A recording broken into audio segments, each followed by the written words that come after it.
Today, the day that this episode airs online, is March 16th, 2026. The same day that Rakuten Fashion Week starts in Tokyo. Rakuten Fashion Week Tokyo is scheduled to last from March 16th to March 21st. So those of you who are really interested in fashion, I'm sure you're going to be watching for the highlights of the fashion shows that will happen that week to find out what new looks will come out in the autumn-winter season. And those of you who maybe don't follow fashion as much, this is a great opportunity to check it out and see what it's about. I'm sure there's going to be coverage on it online.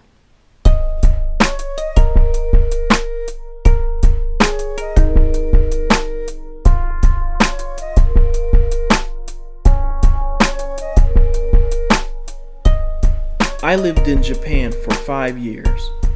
After returning home to America, I have stories to tell. To my Japanese friends, listen for entertainment. To my friends who have lived in Japan, listen for nostalgia.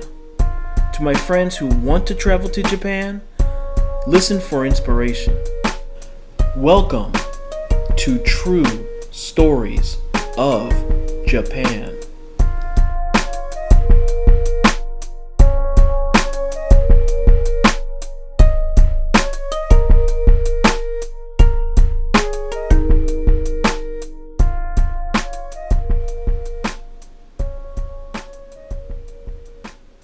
Let me tell you a story.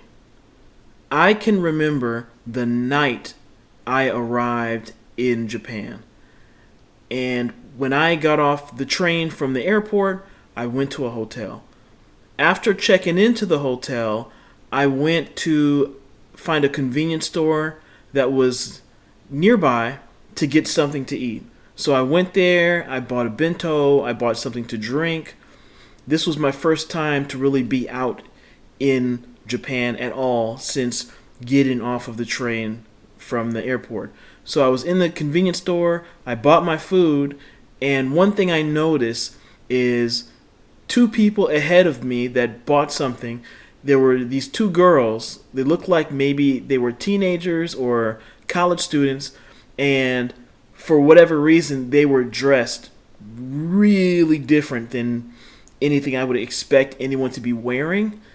Like, they definitely were dressed up like they're gonna go somewhere.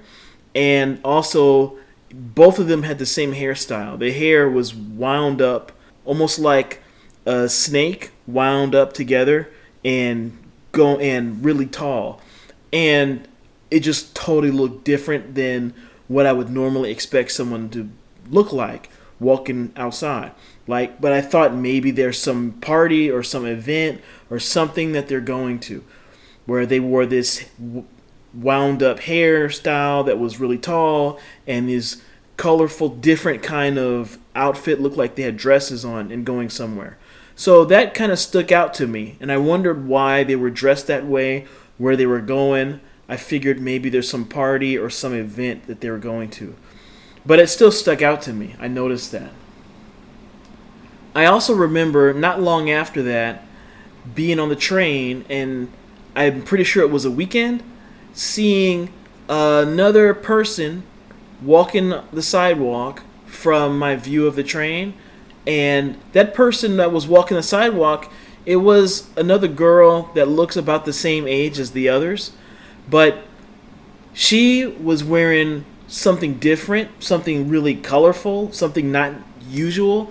And her hair was dyed, and it was a unique hairstyle. And was just walking down the street, like going for a walk. I don't know if she was going somewhere, but looked completely different than everybody else. At this point, I had been on the train. I had been out a little bit. I got to see how people normally dress. And even the people sitting on the train around me were not dressed like that, and their hair was not like that. And the girl that I saw walking outside, she looked very similar, at least wearing something colorful and different. She looked similar to those other two girls I saw at the other place. So this is the second time that I noticed this, and this also still stuck out to me. I just wondered what's going on. Now, she definitely could not have been going to an event because it was like the middle of the day. That stayed in my mind. But as time went on, and I was in Japan longer, I realized that what they both had in common is that I saw each of them on a weekend. This happened during the weekend. Later on, looking back, I realized that this is something that was done because it was the weekend. And it's likely that they were either high school students or college students, but in any case, dressing differently and using the weekend to do it. I'm more now inclined to believe that they were probably high school students because this happened on the weekend. The reason why I believe this is because I have experience now as a teacher in the public school system, and I know that students wear uniforms every day. You have to wear uniforms. When you wear a uniform and you wear the same thing every day, especially if what you're wearing is given to you by your school or wherever you're wearing it for, you don't have a chance to express yourself through your clothing. You don't have a chance to express your individuality through what you wear. This is something that high school students have to live with and deal with. In fact, they have been living with it since they were in middle school. So in some sense, they become repressed from expressing themselves through the things they wear and forming their own identity by what they wear and showing that to the world. So there may still be the need to do that. And my conclusion is that what I saw were high school students that were taking the day away from school on the weekend in order to do that, to express themselves by wearing what they wanted to wear and doing their hair how they wanted to do it. As I continue to live in Japan and especially continue to work in Japan, having to follow a dress code just like basically everyone else who works in Japan, I started to feel the weight of what those people felt that I saw before. And I saw it around me. I realized that when I was going to work in the morning, just like everyone else, all of the people headed to work were all dressed with some kind of uniform or dress code for where they were going, for the workplace. I started to pick up on this and observe this whenever I was out going to work or coming from work, and when I'm around lots of other people going to work or coming from work. Every time I was outside on a work day, everyone around me has on a uniform of some kind, or they're dressed with following a dress code of some kind for the place that they work. Everybody, every adult person you see is dressed up in a uniform or a dress code.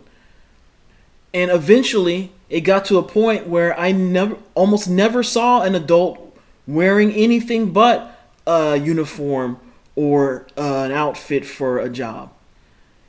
I even started to find myself judging people based on whether they had a uniform on or not, or if they were dressed for a workplace or not. I started to look around and see adults, and if I saw adults wearing a uniform for a store or wearing a suit, then I thought, well, this person is making money. And if I saw an adult that was not wearing a uniform or a suit, and it was during a work day when people are going to or from work, I would think, oh, I think this person is not making any money. They might be a college student or they don't have a job. And just by the visual of seeing what people wear, I found myself starting to judge them based on if they're wearing a uniform, then they have money. And if they don't wear a uniform, they don't have money. And I don't know why these thoughts were coming into my mind based on what I see. But myself having to wear certain clothing, the same type of clothing every day for going to work, to follow dress code, I felt the weight of that, of having to wear the same thing and not being able to express myself through my clothing. or being able to express my individuality. And I know it's always said that Japan is a place where people conform to a group or whatever group they're in. I experienced it, and it comes through what you're wearing, even to that point.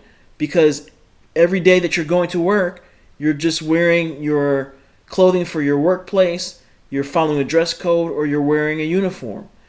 And you actually do end up repressing the individualistic part of yourself through what you wear, going to work every day.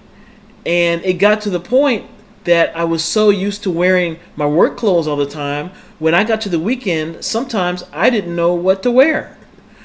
I had clothes to wear when I was not at work, but if I had to think about getting something new or something different or what I liked, it after a while, because of the routine and how long I lived in Japan, it started to become difficult to think what to wear when I have a day off. Or if I wanted to get a new shirt, what kind of shirt would I get?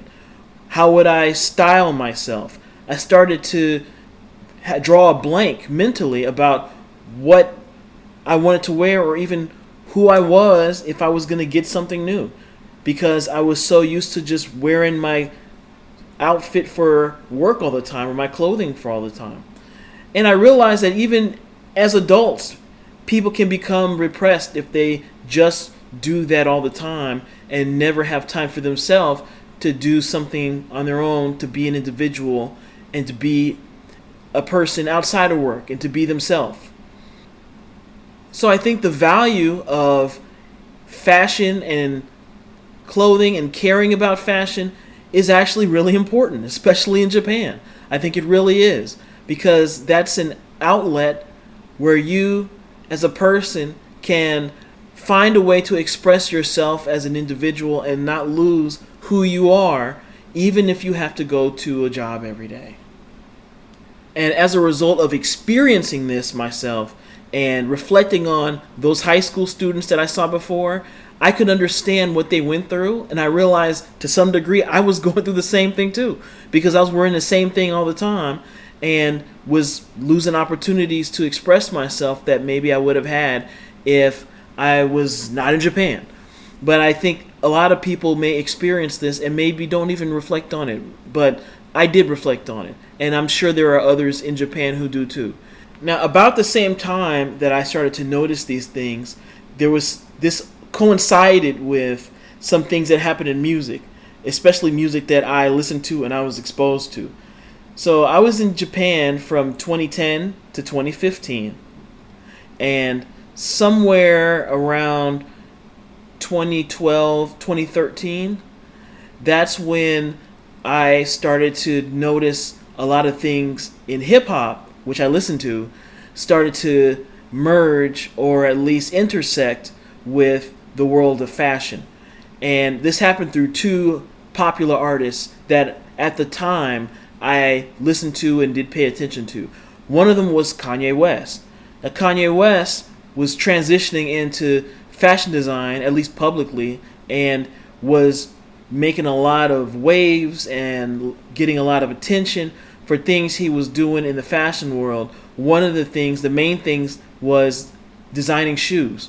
So we all know that he designed shoes for Nike, and he made the Yeezys, the original ones, and the ones that were the most popular were the Red Octobers, the shoes that were all red. And that look of people wearing an outfit of whatever colors and then red shoes at the bottom, that started from people wearing his shoes. But then other people started to do the same look, even when they were not wearing his shoes, but were wearing any other shoes.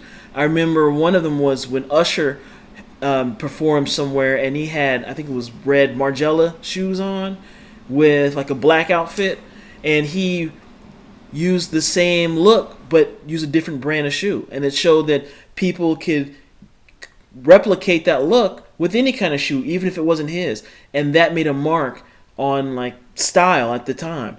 And I remember being in Japan and seeing Japanese people, especially younger people, like college student age, wearing that exact same look, wearing red shoes at the bottom of an outfit of whatever other color, regardless if the outfit had red in it. And I just remember, wow, this is really the style impact that was made from that traveled so far and seeing in Japan. However, Japan is and is known to be a very fashionable place. So it's not as if it went so far to some place that was away from what's going on in the world of fashion, because Japan is definitely right at the forefront or even the cutting edge of it. But I did see that in Japan, and that just made me think about how far reaching that is, and made me reflect on experiences that I had before, especially when I was in Taiwan and South Korea, and seeing how far hip-hop culture traveled. But I think in the case of Japan, it does not have to travel that far, because Japan is very much plugged in to what's happening in popular culture, and especially international popular culture. So I'm not surprised I saw that, but I did see it.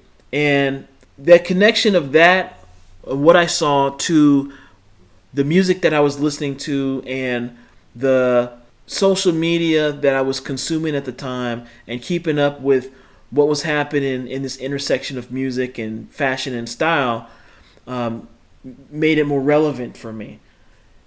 Now, in addition to Kanye West, the other artist at the time that was in hip hop who is having an intersection with fashion even more so was A$AP Rocky.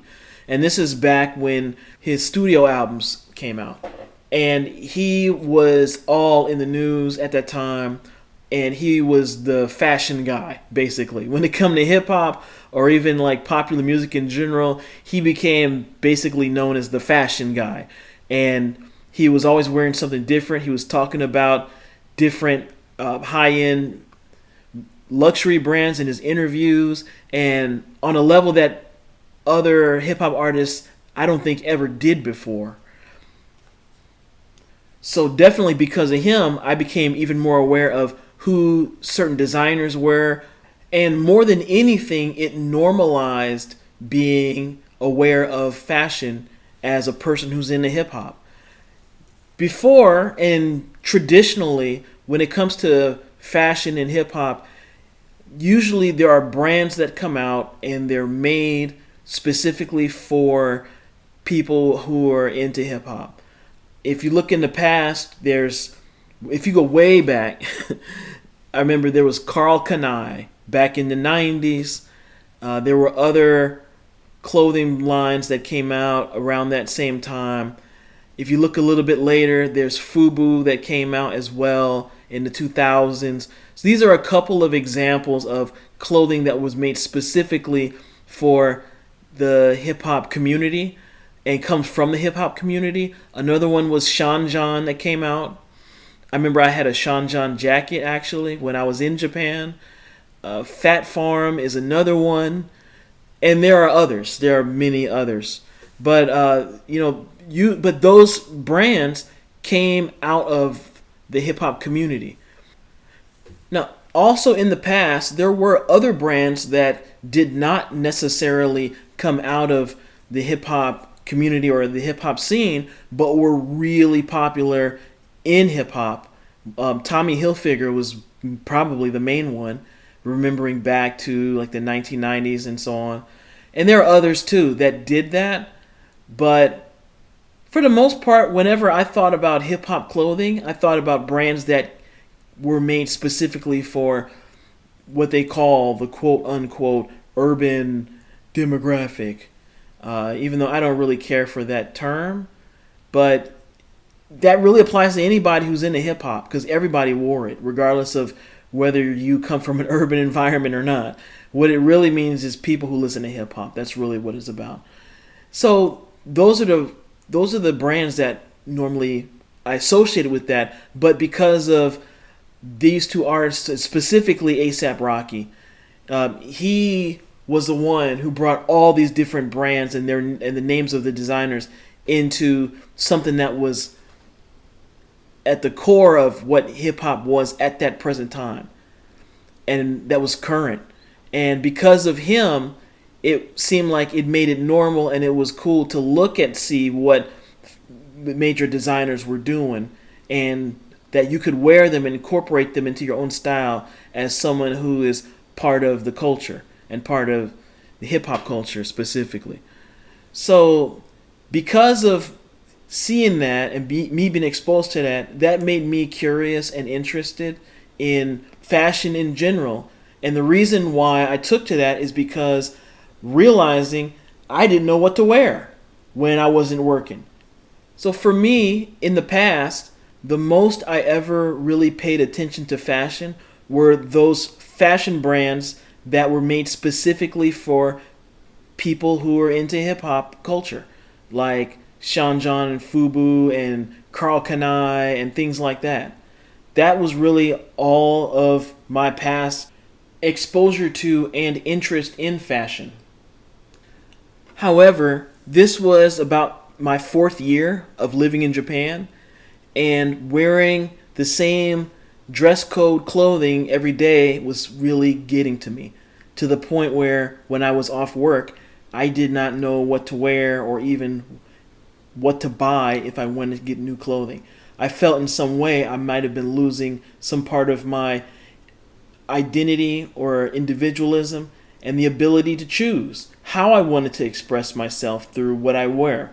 So the combination of wanting and needing to stimulate that part of myself and the emergence of fashion designers through hip hop, especially through A$AP Rocky and how big he was making it to be, those things came together and led me to become more interested in being aware of fashion. And knowing that Japan is a place where fashion is a really big deal, this led me to explore this part of Japan, which I had never thought to explore before, but now had a really personal reason and desire to do. So some of the first things that I did was I started to look for fashion magazines. You know, magazines are a big thing in Japan, and many people love to go to bookstores and pick up the actual magazine and buy them or read them. And I was in that environment, so I gravitated towards doing the same thing. Rather than just look everything up online on the internet, I actually went to bookstores to go and see magazines. And there were 2 magazines in particular that I gravitated towards. One of them was a really popular one in Japan for men's fashion. It's called Men's Joker.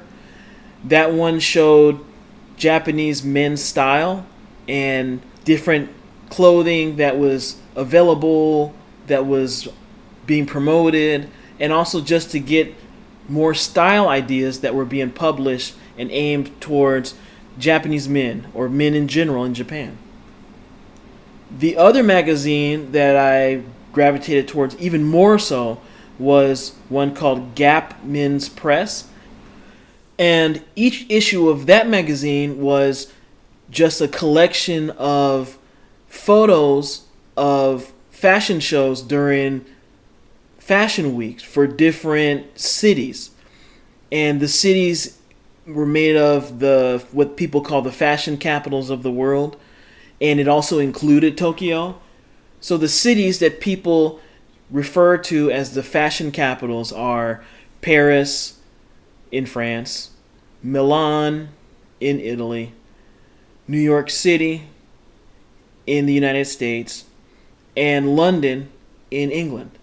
So typically those 4 cities, but they also included Tokyo. And I don't know if people in general include Tokyo as a fashion capital, but I think that it's just about on that level of those other cities. And each issue was a fashion week compilation of all of the shows that happened in one of those cities during fashion week. And of course, fashion week happens twice a year. It happens in fall, winter, and then spring and summer. So I got some of those Gap Men's Press magazines, and I remember looking through them and seeing lots of different designers, lots of ones that I had heard of before, There were those that A$AP Rocky mentioned in his songs, or that he even talked about in his interviews. And I just try to broaden my own knowledge on fashion in general. And these were high-end fashion designers and fashion brands. And by seeing those, I started to see the style for a lot of brands and to see how they presented themselves. It allowed me to really realize what each of them looked like and how to tell the difference between what one tends to do and what another tends to do. And I started to realize there's some that I liked and others that maybe were not for me. For the ones that I saw that I think that fit a lot more of what I like for when it comes to men's fashion based on the kind of clothing that they make, I'd say Valentino is definitely one that I really like. Another one that I like that I might have even would have said first is Lanvin. I really like this style of men's clothing they do. So after starting to educate myself more on fashion in general and learning who different brands were through the magazines I was reading, I decided to go and buy something new. And I found some place in Tokyo where they were selling neckties, Valentino neckties, and I went and they were at a reasonable price. So I went and bought some and I started to wear them to work. I started to incorporate that into my workplace clothing, which was following the dress code. I figured if I have to dress a certain way every day, I might as well do something to take control over that and to express myself that way. So that's one of the things I did. I remember doing that. I actually bought those neckties. I actually bought new pants and got them tailored, and even bought a new bag, a new messenger bag, and completed the whole look and completed the whole thing for going to work. So that was really my first step towards doing something different when it comes to clothing. But from that point, I decided to explore more of Japan, specifically places of interest related to fashion. And there are 3 different places in particular that I went to. The first place I went was Harajuku and Takeshita Street. And those of you who know about Harajuku and you know about Takeshita Street, or you've heard about it, that's a place where people will wear street fashion when they go out. Now, whenever I've seen coverage of this or people interviewing people on the street or photos, the image it created in my mind is that if you go there, then you're going to see lots of people showcasing on display what they are wearing. But when I went, and I went a bunch of times, it was not like that at all. In fact, that street is one shopping street that's really busy, and in my experience, at least 98% of the people on this that were there on the street were just dressed normally. And maybe 1 or 2% that I saw, or even less than that, were wearing something that was different. You'll see that, but it'll be among the crowd of people or oceans of people walking up and down that street. And it's rare to me, at least for me. It's not like I went there and there was some place where all the people went to hang out in one spot. I did not find that. But just being on that street, looking among the crowd, I did see people wearing different kind of thing. Like I seen girls wearing like gothic outfits or wearing those traditional frilly style dresses with lots of accessories and sometimes very colorful, like bright pink and purple, that kind of thing, or all black and dark colors and having different kind of makeup that matches it. So I've seen that, but only individuals among the crowd or maybe a couple of friends in the crowd. I think I noticed it a lot more at the train station when I was in Harajuku Station. People either coming there or leaving, especially on the train. So it's very easy to pick out someone who's wearing that sitting in the train among everybody else who's just dressed normally. However, at Harajuku Station, there's really like 2 different directions you can go. if you step out of Harajuku Station, at least the station that was there when I was there, because I understand they changed the station, or they're changing it. But when I was there, it was the old station, the one that had been there for years and years. And those of you who remember or know how it is, when you come out of that one exit, which was super, super crowded all the time, as soon as you step out of the gate, if you turn to your left, then that's towards where Takeshita Street is. However, if you turn to your right, there's a little bridge ahead.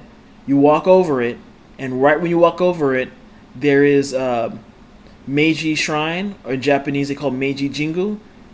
Ahead, there's a gate, and it's like a giant forest, is what it looks like. And slightly to the left of that, there is a gate for Yoyogi Park, or in Japanese, Yoyogi Koen. And by the way, Yoyogi Park, Yoyogi Koen, that's probably my favorite place in all of Japan. Now, that's another story for another time, I guess. But at that bridge, there was once when I seen a group of people who were dressed in what we call, or what's considered Harajuku style.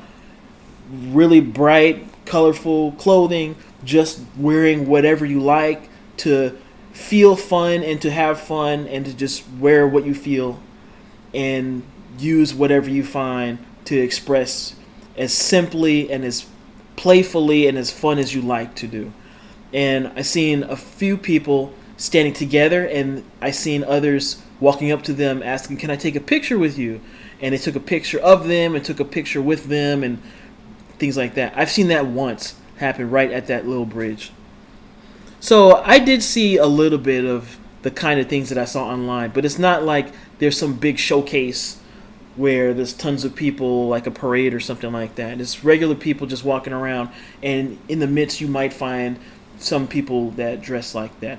Now, when I got to Yoyogi Park, sometimes I would see a group of people, like a group of girls sitting together that are all dressed with those same kind of like gothic dresses or that kind of thing. And I seen that maybe once or maybe twice. But in general, that's the extent of what I saw when I went there. But at least it was still cool to see something in real life that was translated from things that I had seen online. And that was cool. So that was a place where I went regularly anyway, because Yoyogi Park is a hangout spot on the weekend. That's a cool place to just go and take a walk. You can sit in the grass under the trees if you want to. People go jogging there. People play frisbee there. I've seen people walking their pets there. I think even people riding bicycles there. It's a real cool place. And there's also some drum groups that hang out there, like people that have the. And I'm not gonna take a chance on trying to say what kind of drums I saw, because it's not clear what culture they came from. They could be Brazilian. They do looks like African drums too, but there were groups of people that have drums, that big drums that play by hitting the palm of your hands on top of them, and were there playing music and things like that. There's things like that happen, and of course, right when you walk into Yoyogi Park, there's that symbol painted on the pavement, looks like a bullseye, where they call the rockabilly dancers hang out every Sunday. The guys that have their hairstyle and similar to how Elvis used to wear his hair, and they wear like the leather and the jeans and the sleeves rolled up, and they do this kind of dance to 1950s music.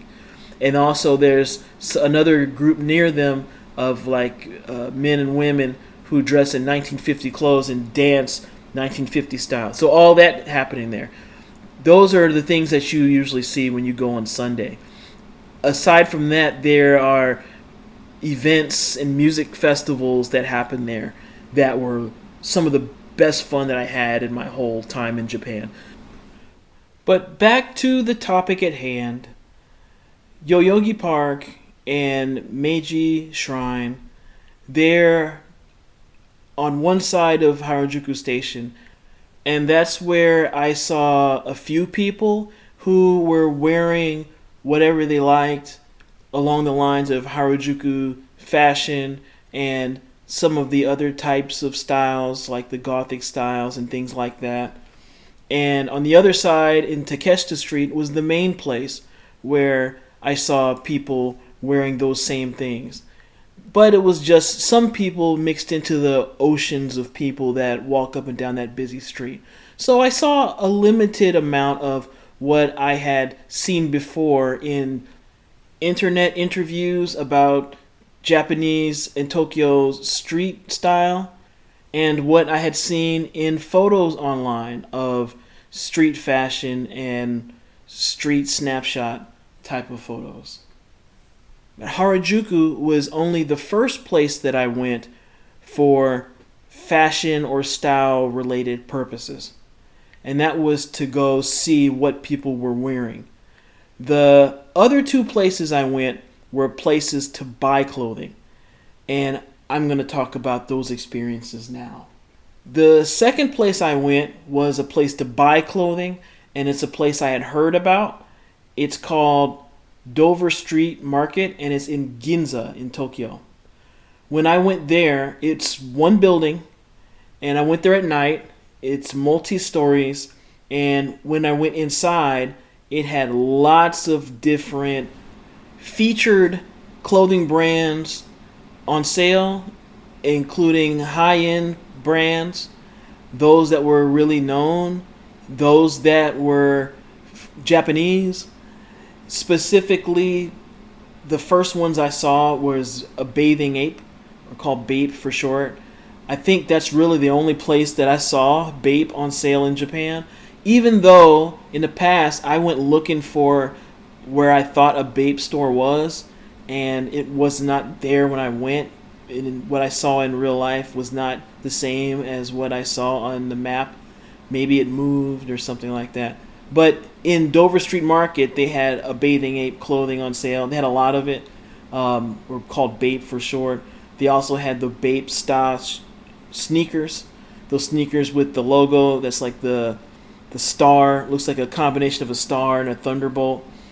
Those are really, really still popular in Japan, and those were really big in America like around the 2000s, and in Japan they're still on sale. People still do wear them.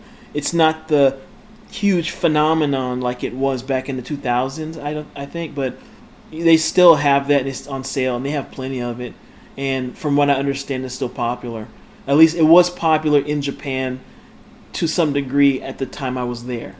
Not that everyone's wearing it on the street, but it's still something that's desired and people do wear it. They also had Evisu jeans. If anyone knows about the brand Evisu, that's a brand of blue jeans that was really popular in America. When you look it up and you see the logo, you might realize you've seen it before, even if you're in America. And for those outside of Japan who don't know this, it's said widely that the best denim in the world, the highest quality denim in the world, comes from Japan.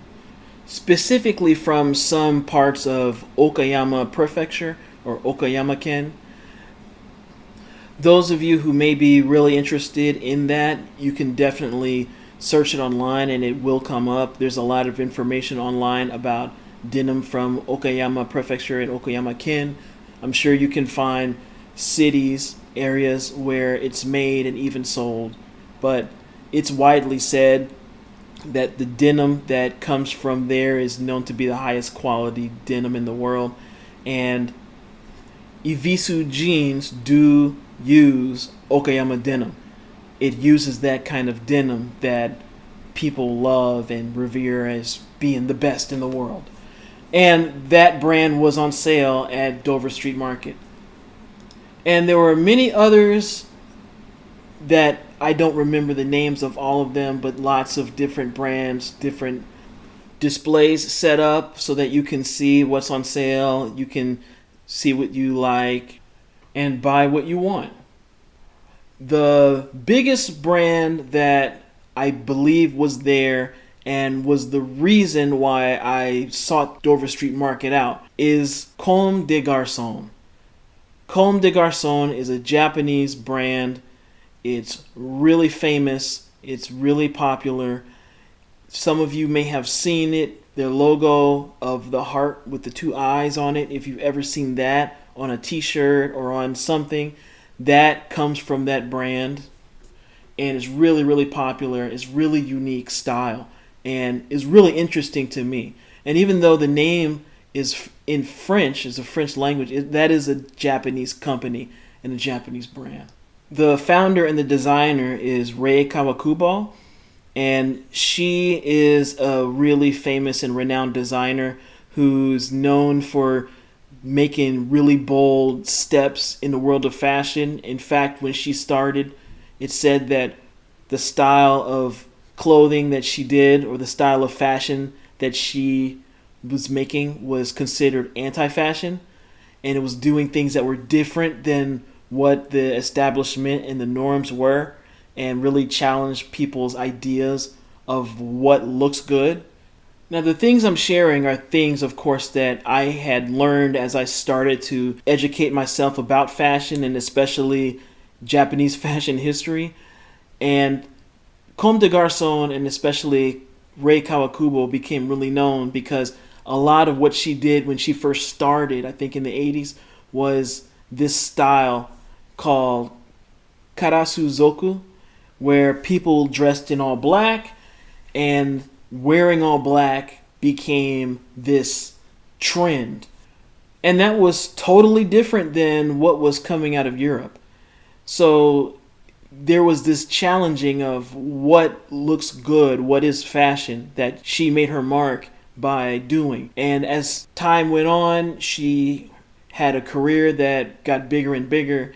And where I come into it is during that time, about 2013 or so, when I first started to see the kinds of things they were doing in their fashion shows and seeing what they were known for. A lot of the things that were in the fashion shows were not things that people would buy in the store, but really to show a vision of where the brand was creatively. And most of what I saw was clothing that was not symmetrical, that was bunched up, that bumps were made in the clothing on purpose, very uniquely and almost oddly shaped silhouettes of clothing, and distressed fabric, things that were put together that were like in a patchwork sense, things that were not symmetrical or looking perfect. In fact, things that look very imperfect and look bumpy or oddly shaped or out of the norm, and were featured as saying this is something that's beautiful. And that was a challenge to the traditional aesthetic and sensibilities that people in the fashion world had. And even when I got into knowing more about that brand more recently, like in 2013, I looked at their fashion shows, and that's what I saw. Things that were totally different, totally unique, things that were in dark color, things that are in black, and not what you typically would think when you see a fashion show. But that's what it's about. It's creating a whole different idea of what is attractive and what represents the best of fashion in a creative sense. So Dover Street Market in the neighborhood of Ginza in Tokyo was a place I went where I saw a lot of brands on sale, including Comme des Garçons. But the third place that I went to was really the biggest and best place in Tokyo to go to see fashion stores, specifically flagship stores, which is where I did go, and that place was Omotesando. Omotesando has a whole lot of flagship stores all down the street, and you can go and explore and hop from one store to another, and there's so much there to see and so many choices if you wanted to buy something. And that's the third place that I'm going to talk about, and the place where I saw the most and really got to experience the most, to see what's featured there and to see how popular that scene is. If you're interested in high-end fashion in Tokyo and you want to see what's on sale and what's on display, Omotesando is the place to go. Now, Omotesando is the place, and that's basically what it's called. But near the end, there's an area called Aoyama. So Omotesando, Aoyama, that general area is where all the flagship stores are. And I remember going to a lot of flagship stores. I went to the Ralph Lauren flagship store. That place was great. They had so much inventory. The way that the shirts were set up, they had so many different types of shirts, so many different colors, so many different things. Besides just shirts and pants, they had hats, they had ties, and the interior was really nice and inviting. It was a lot of wood, paneling, closets, things like that, displays on tables. It was a really cool store. I really liked it. Another place I went was Paul Stewart. I think they had neckties and men's clothing. It was also nice as well. I also remember going to the Marc Jacobs flagship store the time I was there, but I did not go all the way in. I just went into the front door and just came back out. Something about the vibes there, I did not feel like really going in, and I just wanted to keep it moving. Right next to the Marc Jacobs store was a flagship store for a brand called Miu Miu, which I had never heard of before. But when I went to Omotesando, I went with somebody and they were really into that brand. So we stepped in for a little bit just so that they could look at it. And they sold accessories, like women's accessories and high-end items like that. So I don't know much about it, but I know that they're a major brand and they did have that flagship store that was there. Even though I wasn't looking for anything, but I do remember being there. I also went to the Burberry flagship store. I didn't really have any experience or memory of seeing anything with Burberry, except I knew the name. And I didn't even know this was a company name, in fact, to show how little I knew about it. When I thought of Burberry, I just thought it's the name of a pattern of plaid that's used in clothing items. That's what I thought. That's how little I knew about it. But it's actually a brand that happens to make things that have a similar pattern. But I went to that store and it was really nice. They had some really nice items there. Jackets and shirts and things like that. It was really cool. I thought it was cool. A cool store, and the things they make are pretty cool too. I went to the Valentino store. That place was really nice. I went to the Armani flagship store. They had Giorgio Armani on sale there. They had Armani Exchange there. Their stuff looked kind of over the top, like it's almost too nice for anybody to buy. The reason I say that is I'm giving them respect for having a really sharp display, and inside there looked really, really cool. That was one of the places that I remember that looked really nice inside, and the way they displayed the clothing made everything look really, really sharp. I went to the Gucci flagship store. I also went to the Louis Vuitton flagship store, LV, and the LV store was another place that just seemed, it was so nice that I wanted to be careful. I just felt almost uncomfortable, like I wanted to be careful I didn't touch anything. That's how nice it looked. It was overwhelming of how nice they made the store look. But if you want to buy the items, then I think it does its job because it makes it look that good, that make you want, or to realize what you're getting is something that is really high end and really special and of high quality. They did their job to communicate that feeling when you're in there if you're there to buy something. And last but not least, in Aoyama, it was further down the street, but in the Aoyama area, right in the Omotesando area, was the Comme des Garçons flagship store. That was my favorite store. When you go to the front of it, you see these two rounded windows near the entrance, and it's very distinct. And inside, they had all kinds of things for sale. Not only did they have things that were expensive, they had a lot of items that were more affordable and accessories. They had neckties on sale, they had belts on sale, they had socks on sale, they had hats. I think they even had fragrances, and they had clothing on sale that was from the line from a guy named Junya Watanabe. And Junya Watanabe, from what I learned when I was in Japan, that he was one of the designers who worked for Comme des Garçons, and he was really talented. So he got his opportunity to do his own line. And they were, I remember seeing them selling some of his clothing in that flagship store.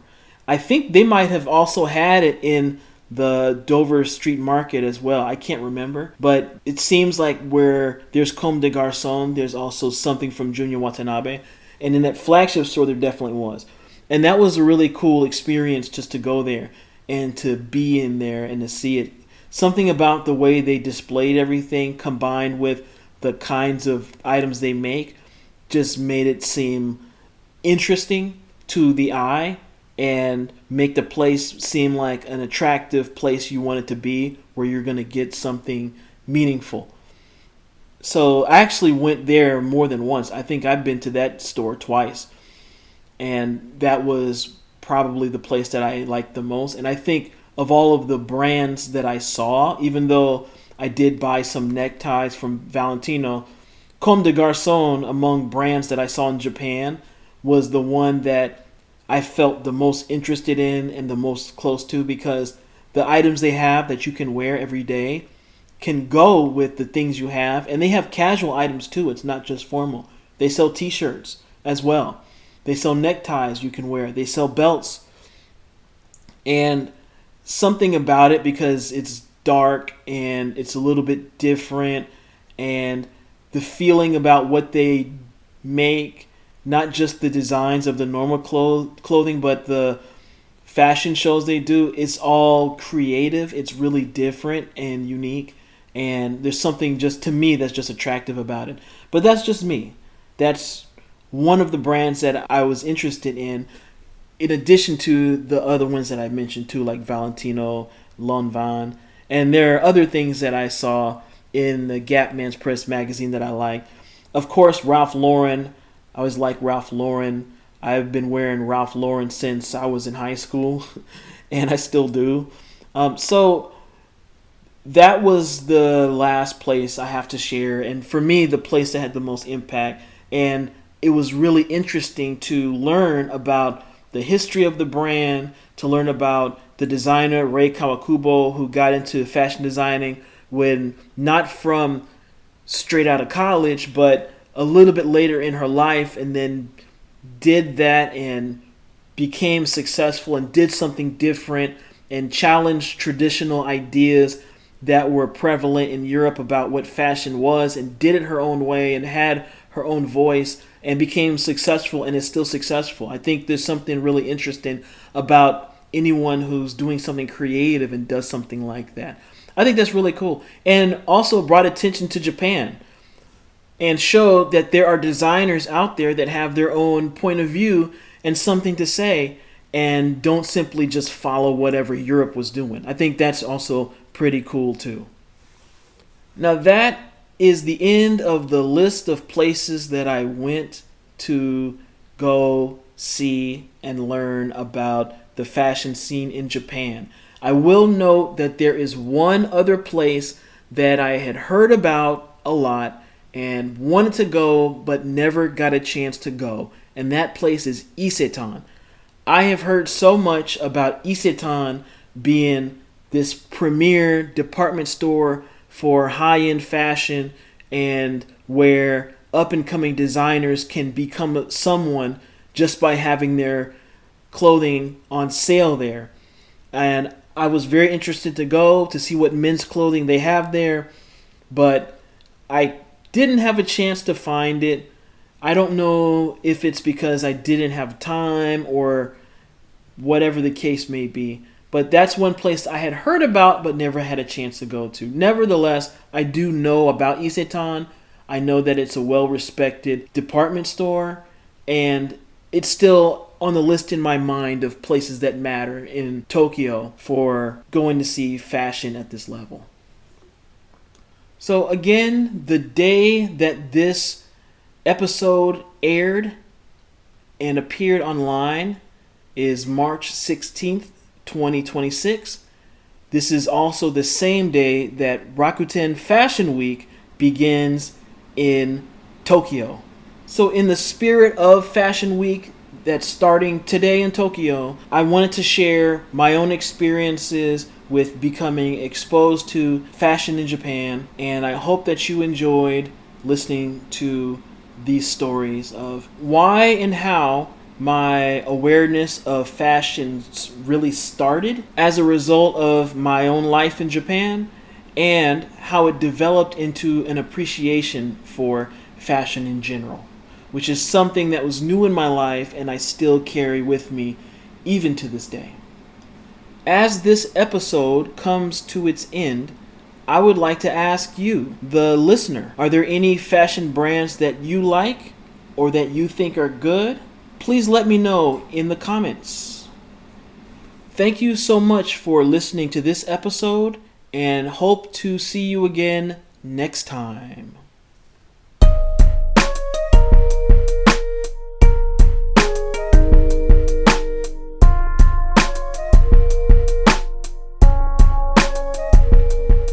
Thank you for listening to this episode of True Stories of Japan. If you liked this episode, please follow this podcast. This podcast has new episodes every week, so please join again next week. See you next time.